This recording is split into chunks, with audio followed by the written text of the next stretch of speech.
New information has been revealed about Caitlin Clark's future contract with the The most ridiculous move in WNBA history was just made by the Indiana Fever. Caitlin Clark's contract was terminated. Yes, you heard correctly.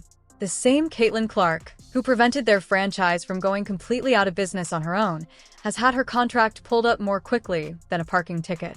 In fact, the Fever destroyed their own golden goose. A legal issue that no one anticipated led to the dismissal of the player who attracted 300,000 admirers this season alone. However, this is when things really go crazy. There was nothing improper with Clark's firing. She didn't strike a referee or fail drug tests for that reason. Her contract was terminated by the Fever because continuing it would have been financially disastrous for the whole company. Because Clark's rookie contract was so poorly written, the team's pay cap for the following 10 years would have been destroyed if it had been upheld. The terms of the deal were so messed up that it would have been against 17 separate WNBA rules to give her what she earned. The Fever thus made the decision to blow everything up rather to challenge the establishment. There is no more cruel time. Clark recently concluded a season in which she made more money than some NBA teams as a whole. 3 separate sports goods businesses remained open thanks to her jersey sales alone. We are witnessing the Fever basically fire the finest thing that has ever happened to them, though. Furthermore, this dismissal creates a situation that the WNBA did not want to happen. The Fever just threw their best player under the bus, and all the other elite players in the league watched. What prevents them from doing this to anyone else if they can do it to Caitlin Clark? Clark's new contract is already in the works, bruh. The Indiana Fever is not wasting no time with making sure they dot their I's and cross all the T's when it comes to keeping Caitlin Clark on this Indiana. At 3 a.m. on a Tuesday, Clark's agent received the legal documents. Just a certified letter outlining the reasons her contract was now null and void. No notice, no discussion.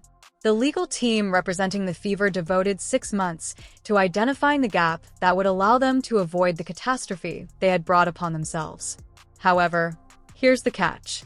Since she may now sign with anybody she wants for whatever price she can agree upon without being constrained by the WNBA's absurd rookie rules, Clark's dismissal may have been the best thing that has ever happened to her career. On a rookie contract for the next couple years. But one thing I can tell you that I know definitively is that the organization is working on a massive contract for Caitlin. The front desk of the Fever attempted to portray this as a shared choice. They published some dreadful press releases about creating sustainable success and reforming for the future.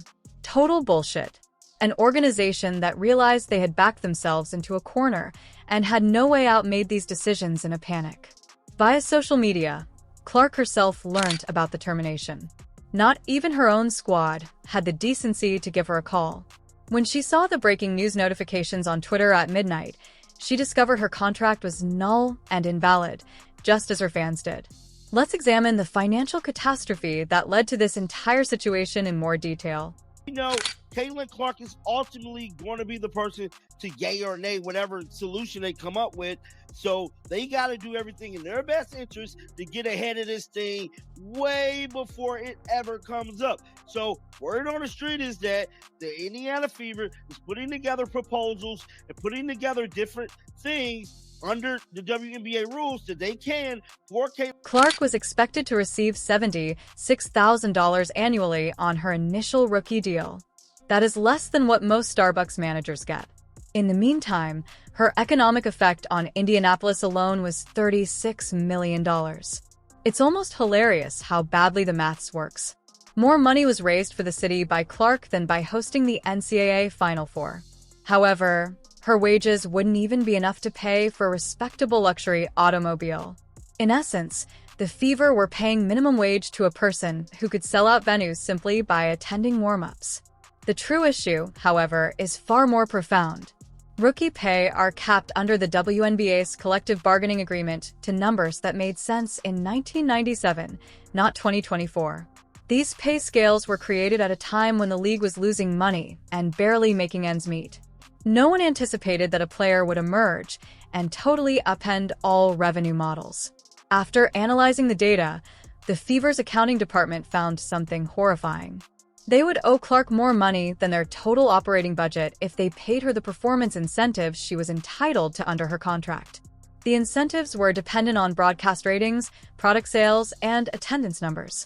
Clark exceeded all of the benchmarks by amounts that no one believed were mathematically feasible. Her jersey sales alone resulted in $200,000 in incentive payments. An additional $300,000 was contributed by the attendance bonuses. The sum increased even more as a result of the television rating incentives. All of a sudden, the Fever owed Clark more money than they paid to all of its coaches combined. The scenario becomes very absurd at this point. The Fever were informed by the league office that they could not change the terms of the contract without going outside the wage cap regulations. Additionally, they were unable to pay the bonuses without going above the luxury tax threshold. In essence, the WNBA established a system that rewards mediocrity and penalizes accomplishment.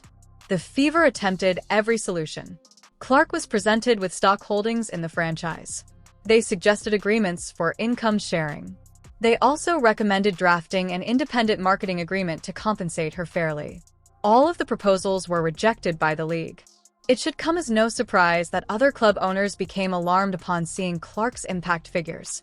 Every other team would be severely disadvantaged in the competition if the Fever could retain her and compensate her fairly. Teams from smaller markets couldn't afford to match that level of financial strength. Their escape route was the termination clause. They were able to avoid paying millions in bonuses by nullifying Clark's contract, which also stopped other clubs from protesting unfair benefits.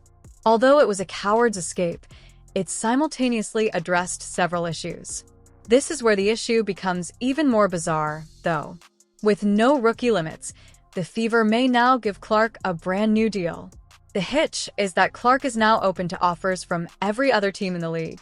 The Fever just created a free agent bidding war for its unique asset. Let's now discuss the legal circus that first made this firing feasible.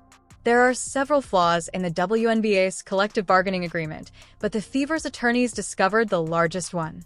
The initial purpose of the competitive balance clause was to stop clubs from using backdoor payments to stockpile talent. It was intended to prevent wealthy owners from providing athletes fictitious consultancy positions or endorsement arrangements in order to get around pay limitations. It never occurred to anyone that it might be used to end a contract because a player was too successful. Here is the Fever's perverse justification for everything, though. They maintained that Clark's personal influence gave him an unfair competitive edge and went against the spirit of league parity. Just having her there increased Indianapolis' appeal to other free agents, better coaches, and larger sponsorship offers. The court document is satirical. The Fever really grumbled that they were becoming too good thanks to their own player. They said that because of Clark's marketability, they had access to resources that other teams couldn't match, which in some way went against the norms of competitive balance. It's the oldest litigation in the history of sports. The WNBA Players Association ought to have done all in their power to challenge this firing. They chose to remain silent instead, as they understood that Clark's predicament demonstrated the true violations of their own negotiated contract conditions. Admitting they struck bad deals for everyone else would have been necessary if they had fought for Clark. Let's be really clear about what transpired. The Fever avoided paying its finest player what she was due by using a technicality meant to stop cheating. They used anti-corruption laws as a weapon to undermine their own achievements. Judges at the Olympics would be impressed by the legal gymnastics needed to make this case. The termination documents listed 17 distinct CBA breaches that would arise from the payment of Clark's incentives. The majority of these breaches were technical ones that are never enforced. To see what would stick, the Fever's solicitors essentially hurled every regulation at the wall. But hold on, it gets much more absurd. Proof that the advantage is hurting other teams is necessary to satisfy the competitive balance requirement. The Fever were unable to demonstrate that. Thus, they contended that the possibility of further injury was sufficient justification for dismissal. Clark's contract was actually canceled on the basis of speculative issues that could arise in the future. Without carrying out a thorough investigation, the league administration rubber-stamped the firing. They approved the contract invalid within 48 hours and took the Fever's legal claims at their faith. No appeals procedure, no hearings, and no opportunity for Clark to explain herself. A wrongful termination case that may topple the whole WNBA pay scale is now being prepared by Clark's legal team. They contend that individual greatness was never meant to be penalized by the competitive balance clause. The lawsuit may ultimately change the terms of player contracts for the whole league. This is when the exciting part begins. Legally speaking, Clark's first contract had a provision ensuring she would get payment for any income she produced beyond baseline estimates. The Fever is claiming that because the provision offers limitless profit potential, it also violates the laws of competitive balance. Additionally, the firing sets a risky precedent for all other league players. No deal is truly certain if organizations have the authority to cancel contracts if players get too valuable. Now, any celebrity might have their contract canceled with only one court application. Let's examine the utterly absurd figures that demonstrate how horribly the WNBA messed up this whole thing. In her first season, Clark made more money than the majority of franchises do in 5 years combined. However, her pay wouldn't even pay for the team's travel expenses. This season, the Indiana Fever drew over 300,000 spectators to its home games. They were fortunate to have 8,000 people arrive on a nice night before Clark came. They really saw a 4,000% spike in attendance thanks to her. It's not a typo. That is one person's true mathematical influence. However, ticket sales are only one aspect of the income growth. Concession sales increased by 600% as a result of Clark's presence. Revenue from parking increased 400%. Local eateries witnessed a threefold increase in business on game day. For every home game, hotels close to the arena were fully filled. Overnight, she transformed Indianapolis into a basketball tourism destination. Even more absurd are the television figures. Clark games had an average of 1.2 million viewers, while the league average was 200,000. For the first time in the league's existence, she was the only force for WNBA basketball appointments being broadcast on television. Networks were vying with one another to show Fever games. What's even more crazy about this financial story is this. For the whole season, Clark received a salary of $76,000. Her games alone brought considerably more money from parking than that. Clark's jersey sales brought significantly more money for the Fever than her salary. The maths is so off balance that it's almost illegal. Following the conclusion of the season, the city of Indianapolis ordered an economic impact analysis. According to their research, Clark's presence boosted the local economy by $36 million. That's more money than most cities make from the Super Bowl. The economic impact of a significant athletic event was felt by one rookie basketball player. But hold on, there's more crazy money.